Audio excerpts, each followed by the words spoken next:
When you search the medical literature for studies on berries, papers like this pop up: a blueberry muffin rash, or pictures of strawberry tongues, or as a way to describe stool appearance, though stools truly resembling currant jelly are not very common. What is it with pathologists' love affair with food terminology, the grossest of which may be the way amoeba chest infections are described, where you spit up pus that looks like anchovy sauce, which sounds gross even without the pus. There are actual studies on berry supplementation, like on how they can mitigate the negative effects of a high-saturated fat diet on the brain and behavior, but that was in mice. Maybe a better way to mitigate would be to not feed your pet mouse a stick of butter in the first place. Then there are studies on proprietary berry-based nutraceutical supplements, purported to improve cognitive performance. See how there's a steeper rise in the supplement group?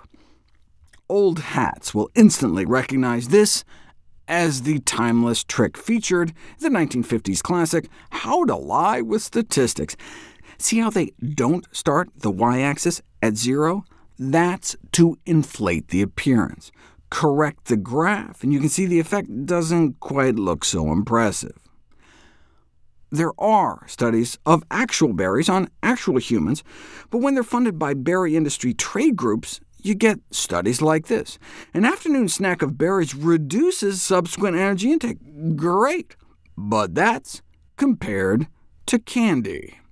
Strawberries, raspberries, blackberries, blueberries, fantastic, compared to a handful of jelly babies, which are just like coated gummy bears. Do berries offer so little that you have to compare them to candy to make them look good?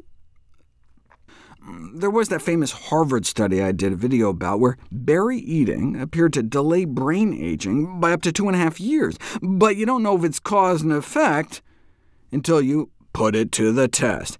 And blueberry supplementation was able to improve memory in older adults in just 12 weeks' time. But that was feeding them up to 6 cups of wild blueberries a day. Now, this was a proof-of-concept pilot study just to see if they get any effect, right? We just didn't have any studies using more realistic doses until now. How about just a cup a day of blueberries? They found that the addition of easily achievable quantities of blueberries to the diets of older adults can improve some aspects of cognition, like long-term memory. In terms of the number of errors, the placebo group got worse, the blueberry group got better.